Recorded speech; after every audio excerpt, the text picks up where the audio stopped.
Tonight, we begin with a quiet story, one that moves gently through silence, through walking, through simple living, and through one man's quiet strength that changed the world without ever raising his voice. It is the story of Mahatma Gandhi, a man who loved peace, who walked slowly, who lived simply, who believed in truth, and who became one of the most inspiring figures in the history of humanity. There's no need to hurry through this story. Let it unfold slowly, like the slow, steady steps of a long journey. As you listen, imagine a quiet road stretching through the countryside, dust rising gently. The sun warms above, and a man walking slowly, steadily, with purpose and with peace. Tonight, we follow his journey, from a quiet childhood in India to a life of kindness that still inspires the world today. Mahatma Gandhi was born in 1869 in Porbandar, India. He was born into a quiet home, under a wide sky, where the days moved slowly and the nights were filled with the sounds of the earth. From the beginning, Mohandas seemed to notice the world with unusual care. While other children might have played loudly, Mohandas was the kind of child who watched, who listened, who wondered. He was shy, he was quiet. He did not seek attention. He preferred to observe, to think, to be still. He loved his family, he respected his parents, he listened to their stories about truth, about kindness, about living simply and living well. His mother was deeply religious. She fasted, she prayed, she believed in the power of patience and the importance of staying true to one's beliefs. His father was a leader in his community. He served others. He acted with integrity. And though he was busy, he made time for people, for their needs, for their stories. From them, Mohandas learned that strength does not always come from power or from force or from loudness. Sometimes strength comes from quietness, from patience, from staying true to what you believe is right. In the quiet of his childhood, in the simplicity of his home, a young boy began to dream of a future where he could live in truth and in peace and in service to others. As the years passed, Mohandas's desire to understand the truth only grew stronger. He was not searching for fame. He was not searching for recognition. He was searching for understanding. He wanted to know how to live well. He wanted to understand the nature of truth, of justice, of the way people should treat one another. He wanted to learn and to help others through the quiet, steady power of example. That dream took shape slowly, the way many important dreams do. It was not rushed. It was not forced. It simply kept returning to him year after year until it became part of who he was. He studied law. He traveled to England to learn how the world worked, to understand the systems of power, to prepare himself for a life of service. He dressed simply. He spoke softly. He listened carefully. He was thoughtful and he was careful about how he moved through the world. And then a new opportunity appeared. He was offered work in South Africa to help a group of Indian merchants with a legal case. Mohandas accepted. He traveled there. And suddenly, his dream was no longer just a dream. It was becoming a journey. It was becoming real. In South Africa, Mohandas experienced something that would change his life and the way he saw the world forever. He was treated unfairly because of the color of his skin. He was asked to move from a first-class train seat, even though he had a ticket.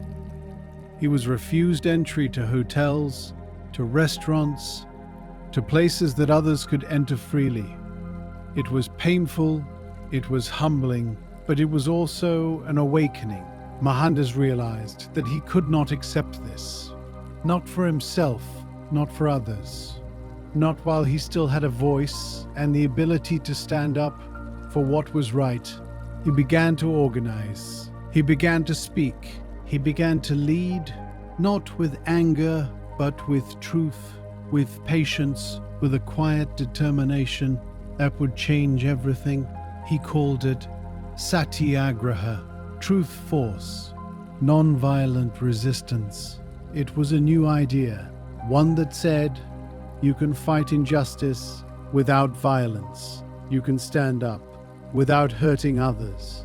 You can change the world through love, through patience, through the power of peaceful action. That idea was not loud. It was not dramatic. It was gentle, steady, and full of hope. In the quiet of his thoughts, in the stillness of his heart, a new way of being began to take shape, one that would lead him back to India and into a life of service that would change a nation. When Mohandas returned to India, he became known as Gandhi, and he became a leader in the struggle for India's independence from British rule. But Gandhi did not lead like other leaders. He did not command from a distance. He walked among the people. He lived simply. He wore simple clothes made from cloth he spun himself. He ate simple food.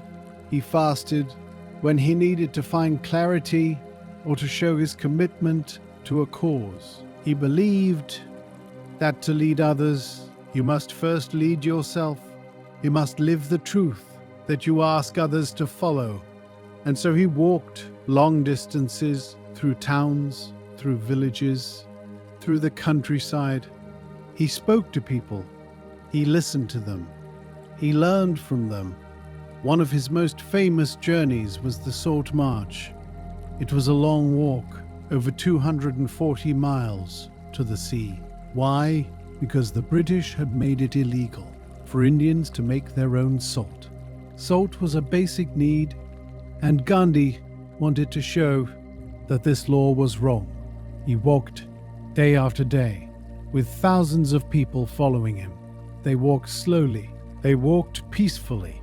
They carried no weapons. They carried no anger. They carried only their commitment to truth. Imagine that march. The dust is rising gently. The sun warms above. Thousands of people walking in silence or in quiet song moving toward the sea. And Gandhi at the front, walking slowly, steadily, with purpose and with peace. When they reached the sea, Gandhi bent down and picked up a handful of salt. A simple act, but it was powerful. It showed that ordinary people could stand up against injustice without violence, without hatred, without fear. That moment changed everything. It changed how people saw themselves. It changed how people saw their power. It changed how the world saw India's struggle for freedom. But just as important as the march itself was the way Gandhi led it. He did not force the truth. He let it appear naturally through patience and example. That is part of what makes his story so peaceful and so powerful. He showed that quiet strength is a form of courage, and that courage can lead to big change.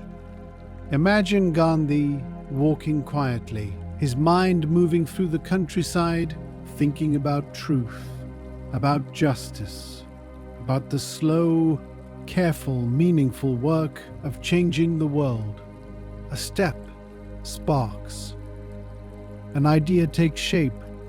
A new movement emerges.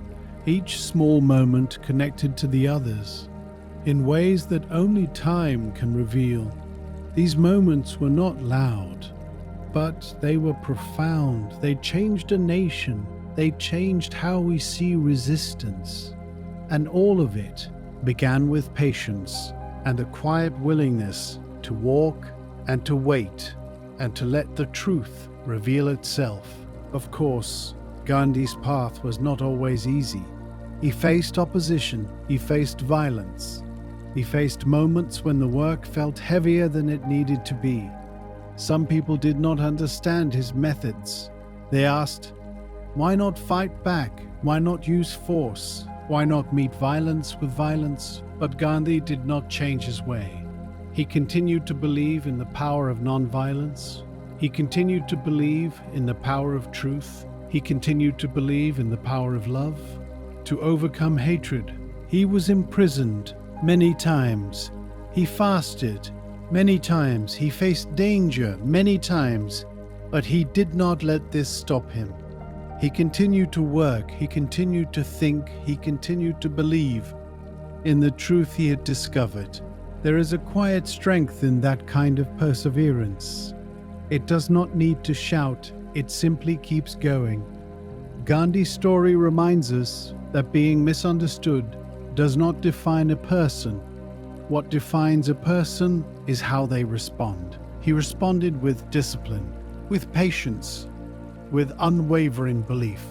And because he remained faithful to his vision, his work carried even more weight. He showed that patience is not weakness, it is a powerful kind of strength, one that can endure and eventually transform the world. As the years passed, Gandhi's work continued to change the world.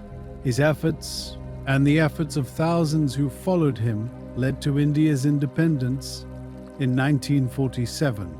After years of British rule, India became a free nation.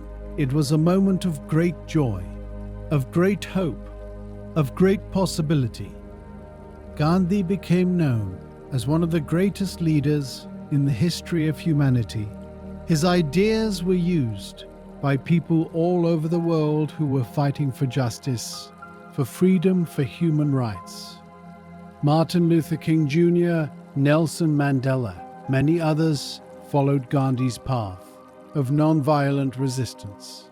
They learned from him that change can come without violence, without hatred, without destroying what you were trying to build, and he never stopped believing. He imagined new questions. He imagined new answers. He imagined a world that was more peaceful, more just, more kind than anyone had ever imagined. Some of these dreams are still being pursued today. They are not fully realized, but they planted seeds that will grow into the future. Imagine the moment when India became free, in the quiet of Gandhi's heart, in the stillness. A new truth emerged, a new understanding appeared, and the world became a little less mysterious and a little more knowable. In its capacity for change, that insight was not loud, it was not dramatic, but it was profound. It changed a nation, it changed how we see resistance, and it changed the way people think about peace forever. All of it began with patience and a quiet willingness to walk and to wait and to let the truth reveal itself. Mahatma Gandhi's life did not end with independence. Over time, he became deeply devoted to serving others, to inspiring people, and to helping the world understand the power of peace. He believed that knowledge should be accessible. He believed that kindness should be welcomed. He believed that peace could be a force for good in the world. He taught, he fasted, he encouraged young people to follow their own dreams of justice. He told them to live simply, to love deeply, to believe in the power of their own choices. His legacy became more than politics. It became a call to attention, to kindness, to compassion, and to responsibility. This part of his story is especially peaceful because it shows how a life rooted in service can become a life of peace. Gandhi did not lead for himself. He led for others. He encouraged them to do the same. And in that way, his work reached far beyond India. It touched nations. It touched families. It touched hearts around the world. Mahatma Gandhi's story is one of patience, kindness, quiet courage, and deep care for the world. He began as a shy young man in India with a heart that dreamed of peace, and became someone whose life still helps us understand the power of nonviolence today. His life shows us that great change does not always come from speed or force. Sometimes it comes from waiting, walking, and caring deeply enough to stand for what is right, even when it is difficult. That is a gentle lesson, but it is also a lasting one. His legacy continues in the people who fight for justice, in the students who choose peace, even when the path is difficult, in every person who believes that kindness can change the world, and in every person who walks slowly and lives simply and believes in the power of truth. Gandhi's life reminds us that a calm and humble heart can leave a wide ripple across the world, and as the road grows quiet and the evening deepens, we can remember his story as a quiet gift, one that teaches us that patience, kindness, and care can change everything.